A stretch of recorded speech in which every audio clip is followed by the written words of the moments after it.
Você já parou para pensar por que existem organismos tão grandes quanto uma girafa e outros tão pequenos como uma borboleta?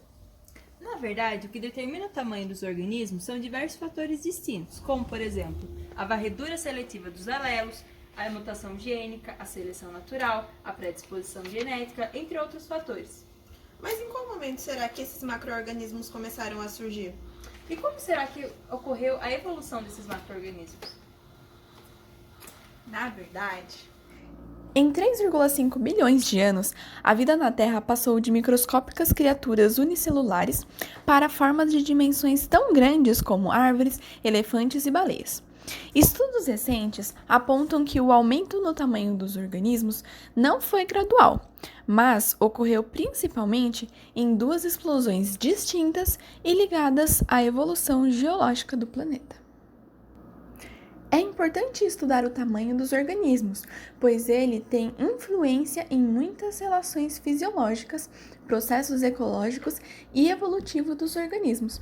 A documentação detalhada das tendências de tamanho pode esclarecer as restrições e inovações que moldaram o limite de tamanho da vida ao longo do tempo evolutivo, bem como o papel do tamanho do corpo de espécies em estruturação de ecossistemas globais.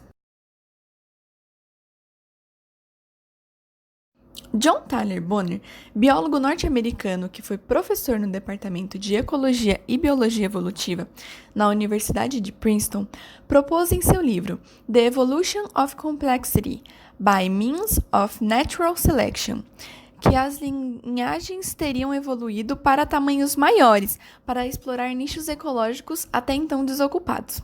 Durante décadas, Bonner foi o único a tentar quantificar a evolução do tamanho corporal ao longo da história da vida na Terra. Mas os dados que ele apresentou não apresentavam controles consistentes sobre a escala taxonômica contra um calendário não linear. Segundo autores, a análise dos maiores organismos fósseis conhecidos demonstra que o tamanho máximo aumentou em 16 ordens de magnitude, desde os primeiros registros de vida no planeta. Cientistas destacam que a maior parte do aumento se deve a dois momentos distintos. O primeiro foi no meio do Paleoproterozoico, aproximadamente 1,9 bilhão de anos, e o segundo durante o Neoproterozoico superior e o início da Era Paleozoica, de 600 a 450 milhões de anos atrás. Juntos, esses períodos representam 20% da duração total da vida da Terra.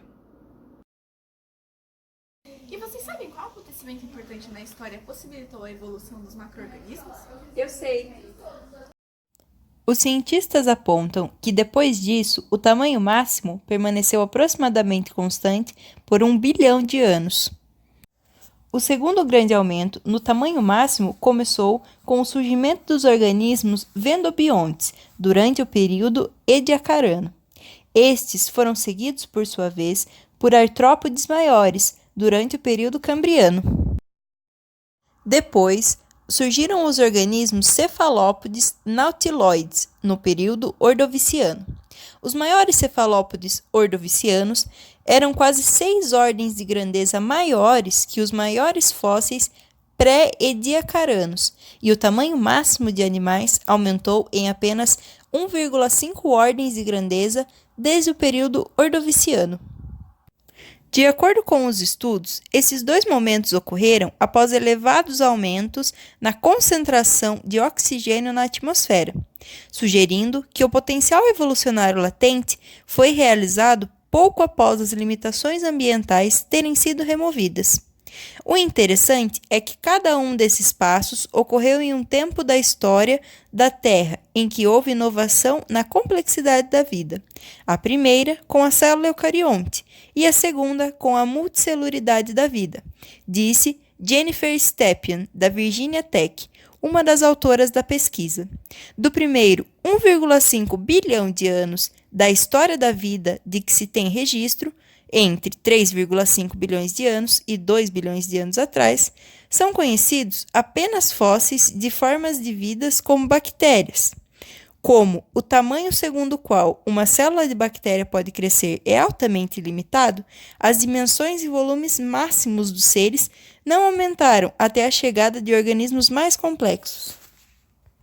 Ocorreu que algo importante aconteceu que mudou completamente o planeta Terra.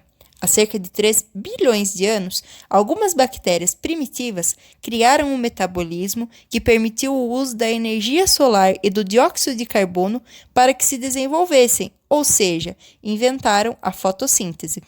As bactérias se proliferaram em oceanos sem oxigênio e passaram a preencher a atmosfera do importante gás. O aparecimento do oxigênio livre viabilizou a evolução de estruturas celulares mais complexas. Os organismos desenvolveram núcleos para conter seu material genético e incorporaram outras maquinarias intracelulares. Neste momento foi quando a célula eucarionte surgiu. Ainda um organismo de única célula, mas capaz de dar origem a estruturas muito maiores do que as bactérias. Em cerca de 200 milhões de anos, os organismos passaram de células invisíveis a olho nu a organismos macroscópicos do tamanho de uma moeda. O aumento do tamanho e da complexidade foi consequência de interações geobiológicas entre a vida e a Terra. A própria vida permitiu que a vida se tornasse mais complexa, disse outro dos autores do estudo, Michael Kowalewski, também da Virginia Tech. A vida continuou na forma de seres com uma única célula por mais de 1 bilhão de anos, até pouco antes da transição do período pré-cambriano para o cambriano, há cerca de 540 milhões de anos, quando o oxigênio atmosférico novamente aumentou, atingindo cerca de 10% da concentração atual. A maior quantidade de oxigênio teria permitido o surgimento de organismos multicelulares cada vez maiores. Em um intervalo de tempo relativamente rápido, em termos evolucionários, cerca de 100 milhões de anos, os seres vivos pularam do tamanho de moedas para criaturas marinhas gigantescas, como os cefalópodes do período ordoviciano. A gente pode chegar na conclusão de que o aumento do tamanho dos organismos ao longo do tempo pode ser representado por modelos difusos simples, já que um único modelo difuso não se tornou capaz de explicar a evolução do tamanho geral da vida. Além disso, o aumento das ordens de magnitude do tamanho ocorreu em 2 episódios, e esses 2 episódios podem ser separados em: o primeiro, o salto de tamanho que exigiu a evolução da célula eucariótica, e a segunda, que se fez necessária a multicelularidade eucariótica. Assim, o salto no tamanho reflete a primeira aparição de células eucarióticas em vez da evolução de procariontes maiores. E diferente do que a gente pensa, os maiores eucariotos multicelulares durante o Paleozoico inicial, eles não eram cordados e nem eram plantas vasculares. E isso demonstra que o aumento do tamanho não foi simplesmente as propriedades estruturais ou biomecânicas dos vertebrados ou das árvores. Pelo contrário, esses aumentos de tamanho ocorreram dentro de taxas diferentes daqueles que agora têm as maiores espécies. Porém, houveram atrasos entre a inovação e o aumento de tamanho. Isso nos sugere e nos mostra que só o aumento da complexibilidade organizacional das células não foi suficiente para que houvesse o aumento do tamanho dos animais, mas sim outros fatores. Logo, os aumentos de tamanho tiveram outro auxiliador. Quando as concentrações de oxigênio no ambiente atingiram concentrações suficientes para que os clados pudessem perceber o potencial evolutivo que já existia, descobriu-se então um padrão macroevolutivo no potencial biológico e, assim, uma oportunidade ambiental. O aumento nas concentrações de oxigênio atmosférico, eles são tidos hoje como gatilhos para a origem tardia da célula eucariótica. Assim, com a evolução dos grandes animais, houve maior demanda para o oxigênio, pois provavelmente exigia concentrações ainda mais altas de oxigênio.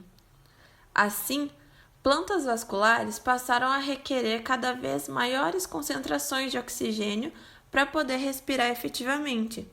Os requisitos mínimos de oxigênio dos primeiros animais são difíceis de indicar exatamente, porque eles dependiam da medida em que adquiriam oxigênio via difusão, através do sistema respiratório e circulatório.